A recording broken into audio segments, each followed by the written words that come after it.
नमस्कार, मैं Shivani. Non stop 30 खबरों में आपका स्वागत है। चलिए जानते हैं देश और विदेश से जुड़ी खबरें। संयुक्त संसदीय समिति का बढ़ सकता है कार्यकाल। जी हां, लोकसभा की वन नेशन वन इलेक्शन पर बनी संयुक्त संसदीय समिति का कार्यकाल बढ़ सकता है क्योंकि उसे अपना काम पूरा करने के लिए और समय की आवश्यकता है। समिति अटॉर्नी जनरल आर वेंकटरमणी और जस्टिस DN पटेल जैसे विशेषज्ञों से परामर्श कर रही है। DGCA का नया निर्देश। DGCA ने एयरलाइनों को निर्देश दिया है कि वे यात्रियों को चार्टर का ऑनलाइन लिंक SMS या WhatsApp के माध्यम से भेजें ताकि उन्हें उनके अधिकारों के बारे में जानकारी मिल सके। यह व्यवस्था 27 मार्च 2025 तक लागू करने के लिए कहा गया है और स्पाइस जेट ने इसे लागू कर दिया है। रेलवे टिकट ट्रांसफर के नियम। भारतीय रेलवे के अनुसार कंफर्म टिकट को परिवार के सदस्य जैसे बच्चे, जीवन साथी या अन्य रिश्तेदार को ट्रांसफर किया जा सकता है। इसके लिए 24 घंटे पहले रेलवे काउंटर या पर ट्रांसफर रिक्वेस्ट जमा करनी होती है। इसके अलावा सरकारी कर्मचारियों को और छात्रों के लिए भी टिकट ट्रांसफर का प्रावधान है। जजों की नियुक्ति पर नया कानून। दिल्ली हाई कोर्ट के जज यशवंत वर्मा के घर मिले कैश मामले के बाद केंद्र सरकार जजों की नियुक्ति के लिए नए कानून पर विचार कर रही है। NJAC कानून, जिसे 2015 में सुप्रीम कोर्ट ने असंवैधानिक करार दिया था, फिर से लागू करने की संभावना पर चर्चा चल रही है। भारत ने पाकिस्तान को घेरा। जी हां, संयुक्त राष्ट्र सुरक्षा परिषद में भारत ने पाकिस्तान को जम्मू कश्मीर पर बेबुनियाद बयान देने के लिए लताड़ा। भारत ने कहा कि पाकिस्तान को POK छोड़ना होगा और आतंकवाद व नफरत फैलाना बंद करना होगा। भारत ने पाकिस्तान से शांति की दिशा में कदम उठाने की अपील की। रिटायरमेंट उम्र में बदलाव नहीं। केंद्रीय मंत्री जितेंद्र सिंह ने स्पष्ट किया कि सरकार केंद्रीय कर्मचारियों की रिटायरमेंट उम्र में किसी बदलाव पर विचार नहीं कर रही है। वर्तमान में रिटायरमेंट की उम्र 60 वर्ष है और इस संबंध में किसी औपचारिक प्रस्ताव की भी कोई जानकारी नहीं है। दिल्ली की महिला समृद्धि योजना। दिल्ली सरकार ने महिला समृद्धि योजना की शुरुआत की है, जिसमें योग्य महिलाओं को हर महीने 2500 रुपए दिए जाएंगे और पात्रता के लिए महिला का दिल्ली का अस्थायी निवासी होना, आय सीमा और सरकारी योजनाओं का लाभ न लेना आवश्यक है। योजना के लिए आवेदन के समय जरूरी दस्तावेज भी बताए गए हैं।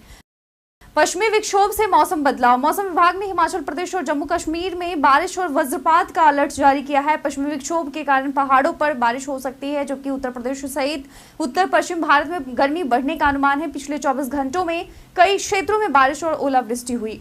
भारत US व्यापार समझौता विवाद। भारत ने अमेरिकी उत्पादों पर टैरिफ में कटौती के संकेत दिए हैं, जिसके बाद एक अमेरिकी उच्च स्तरीय प्रतिनिधिमंडल मंगलवार को भारत का दौरा किया। हालांकि GTRI ने चेतावनी दी कि अमेरिका के साथ व्यापार समझौते में कानूनी बदलाव भारत की संप्रभुता को कमजोर कर सकते हैं। आशुतोष शर्मा का IPL धमाका। IPL 225 में दिल्ली कैपिटल्स ने लखनऊ सुपर जायंट्स को रोमांचक मैच में 3 गेंदें शेष रहते 1 विकेट से हराया। आशुतोष शर्मा ने 31 गेंदों में नाबाद 66 रन बनाकर मैच पलट दिया और यूसुफ पठान का रिकॉर्ड तोड़ा। राशन और गैस नियमों में बदलाव। 27 मार्च से राशन कार्ड और गैस सिलेंडर के नियमों में बदलाव होंगे। डिजिटल राशन कार्ड, एक राष्ट्र एक राशन कार्ड और बायोमेट्रिक वेरिफिकेशन के जरिए पारदर्शिता बढ़ाई जाएगी। गैस सिलेंडर की बुकिंग के लिए KYC और OTP वेरिफिकेशन अनिवार्य होगा। नेहा कक्कड़ के लाइव परफॉर्मेंस पर विवाद। नेहा कक्कड़ का मेलबर्न कंसर्ट एक वीडियो के कारण सुर्खियों में आया, जहां 3 घंटे की देरी से पहुंचने पर ऑडियंस ने नाराजगी जताई। माफी मांगने के बावजूद सिंगर को हूटिंग का सामना करना पड़ा और वे स्टेज पर रो पड़ी।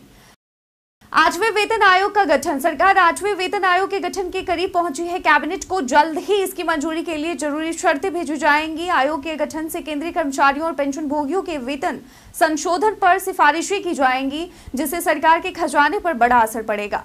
RRB ALP भर्ती 2025। रेलवे भर्ती बोर्ड ने असिस्टेंट लोको पायलट के 9,970 पदों पर भर्ती की घोषणा की है। योग्य उम्मीदवार जिनकी आयु 18 से 33 वर्ष के बीच हो और जिन्होंने 10वीं और ITI पास किया हो, ऑनलाइन आवेदन कर सकते हैं। चयन प्रक्रिया में CBT 1, CBT 2, CBAT, दस्तावेज सत्यापन और मेडिकल परीक्षा शामिल है। आवेदन प्रक्रिया जल्द शुरू होगी। दिल्ली सरकार का पहला बजट। दिल्ली की BJP सरकार ने अपना पहला बजट पेश किया, जिसमें फ्री बस सेवा जारी रखने का ऐलान किया गया। अब महिलाओं को पिंक टिकट की बजाय कार्ड बनवाना होगा। मुख्यमंत्री रेखा गुप्ता ने पिंक टिकट पर भ्रष्टाचार का आरोप लगाया और इसे डिजिटाइज्ड करने की योजना बनाई है। इरफान पठान की कमेंट्री पर विवाद। इरफान पठान को IPL 225 के कमेंट्री पैनल से हटाए जाने की खबर सुर्खियों में। रिपोर्ट्स के मुताबिक उनकी तीखी आलोचनाओं और कुछ खिलाड़ियों से अनबन के कारण उन्हें बाहर किया गया। हालांकि इरफान ने हाल ही में अपना YouTube चैनल शुरू किया है। सौगात-ए-मोदी अभियान शुरू। भाजपा ने रमजान के अवसर पर सौगात-ए-मोदी अभियान शुरू किया है, जिसमें 32 लाख मुस्लिम परिवारों को ईद पर किट वितरित की जाएंगी। 32,000 मस्जिदों के माध्यम से यह किट दी जाएंगी, जिनमें कपड़े, चीनी, खजूर और मेवे जैसे सामान होंगे। अभियान की शुरुआत दिल्ली के निजामुद्दीन से हुई है। पंत का लखनऊ डेब्यू फेल। ऋषभ पंत का लखनऊ सुपर जायंट्स के खिलाफ डेब्यू बेहद खराब रहा। पंत बल्लेबाजी में फ्लॉप रहे और स्टंपिंग का मौका गंवाया, जिससे टीम को दिल्ली कैपिटल्स के हाथों 1 विकेट से हार का सामना करना पड़ा। पंत ने अपनी गलती को भाग्य का असर बताया। रेड 2 में रितेश की एंट्री। अजय देवगन की फिल्म रेड 2 को लेकर फैंस में उत्साह बढ़ा हुआ है। हाल ही में फिल्म की रिलीज डेट का ऐलान किया गया और अब रितेश देशमुख की एंट्री से फिल्म के खलनायक का खुलासा हुआ है। रितेश इस मूवी में महत्वपूर्ण भूमिका निभाएंगे। महिला अधिकारियों के लिए IMA। सुप्रीम कोर्ट के फैसले के बाद 92 साल में पहली बार देहरादून के इंडियन मिलिट्री एकेडमी IMA में महिला अधिकारियों को ट्रेनिंग दी जाएगी। जुलाई 2025 में नेशनल डिफेंस एकेडमी से महिला अधिकारियों का पहला बैच ग्रेजुएट होगा और उन्हें IMA में 1 साल की ट्रेनिंग मिलेगी। बिहार बोर्ड इंटर टॉपर प्रिया। बिहार विद्यालय परीक्षा समिति ने इंटरमीडिएट 2025 का रिजल्ट जारी किया, जिसमें 12,80,000 छात्रों में से 11,07,330 पास हुए। पश्चिम चंपारण की प्रिया जायसवाल ने 484 अंक प्राप्त कर स्टेट टॉप किया। प्रिया को 2 लाख रुपए का नकद पुरस्कार, लैपटॉप और मेडल मिलेगा। नया आयकर विधेयक 2025। वित्त मंत्री निर्मला सीतारमण ने लोकसभा में बताया कि नया आयकर विधेयक 2025 मानसून सत्र में पेश किया जा सकता है। यह विधेयक कर प्रणाली को सरल और करदाता अनुकूल बनाने के उद्देश्य से लाया जाएगा, जिसमें विवाद समाधान, डिजिटल मॉनिटरिंग और CBT को नई शक्तियां दी जाएंगी। भारत अमेरिका व्यापार वार्ता शुरू। अमेरिकी प्रतिनिधि की टीम 26 मार्च से भारत पहुंचकर व्यापार समझौते के पहले चरण पर चर्चा कर रही है। यह वार्ता टैरिफ विवाद को हल करने, शुल्क में कटौती और द्विपक्षीय व्यापार को बढ़ावा देने पर केंद्रित होगी। अमेरिकी राष्ट्रपति ट्रंप ने 2 अप्रैल तक टैरिफ बढ़ाने की चेतावनी दी थी। जियो ने दी 50 GB फ्री स्टोरेज। रिलायंस जियो अपने प्रीपेड और पोस्टपेड यूजर्स को 50 GB फ्री क्लाउड स्टोरेज दे रहा है। यह ऑफर 299 या उससे ऊपर के प्लान्स पर उपलब्ध है। इस कदम से जियो गूगल ड्राइव के फ्री स्टोरेज लिमिट को चुनौती दे रहा है, बिना किसी अतिरिक्त शुल्क के अधिक स्टोरेज प्रदान कर रहा है। भारत में 3 नई एयरलाइंस। भारत में 2025 में 3 नई एयरलाइंस शंख एयर, एयर केरल और अल हिंद एयर शुरू होने जा रही है। शंख एयर का संचालन नोएडा के जेवर एयरपोर्ट से होगा, जबकि एयर केरल और अल हिंद एयर दक्षिण भारत और खाड़ी देशों के लिए कनेक्टिविटी बढ़ाएंगी। इंस्टाग्राम पर AI comment feature. Meta Instagram पर एक नया AI फीचर टेस्ट कर रहा है, जो पोस्ट्स पर ऑटोमेटिक कमेंट सजेस्ट करेगा। यूजर्स को यह फीचर फोटो के आधार पर 3 कमेंट सुझाव देगा। हालांकि कई यूजर्स इसे अनऑथेंटिक मान रहे हैं। फिलहाल यह फीचर टेस्टिंग स्टेज में है।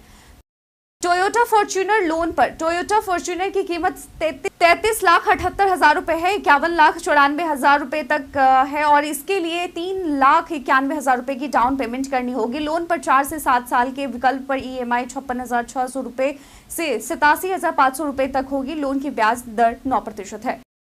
ट्रेविस स्कॉट का भारत दौरा। Hip hop star Travis Scott अक्टूबर में भारत आ रहे हैं। उनका पहला कंसर्ट दिल्ली के जवाहरलाल नेहरू स्टेडियम में 18 अक्टूबर को होगा। यह परफॉर्मेंस उनके सर्कस मैक्सिमस वर्ल्ड टूर 2025 का हिस्सा है। ट्रेविस ने अपने इंस्टाग्राम पर इस टूर की घोषणा की।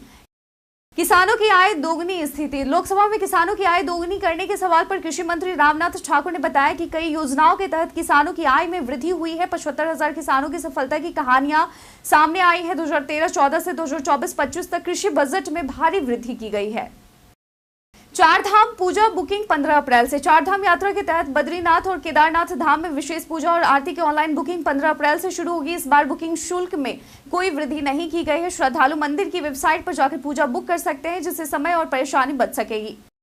दिन हमारे द्वारा पूछे गए सवाल का आप लोगों में से बहुत लोगों ने अपना जवाब में कमेंट सेक्शन में लिखकर दिया था। जिन्होंने पूछे गए सवाल का जवाब दिया उनके नाम है MD शाकिर हुसैन, पुरुषोत्तम कुमार, विकास कुमार, जितेंद्र ठाकुर, किशन, रविशंकर और अमित कुमार। इसके साथ ही बढ़ते हैं आज के सवाल की ओर। आज का सवाल है कि क्या आप क्रिकेट देखना पसंद करते हैं? क्या आप अभी IPL के मैचेस देख रहे हैं? तो अगर हाँ या ना, आपका जो भी जवाब है हमें कमेंट सेक्शन में लिखकर जरूर बताइएगा। आज के बुलेटिन में बस इतना ही। धन्यवाद।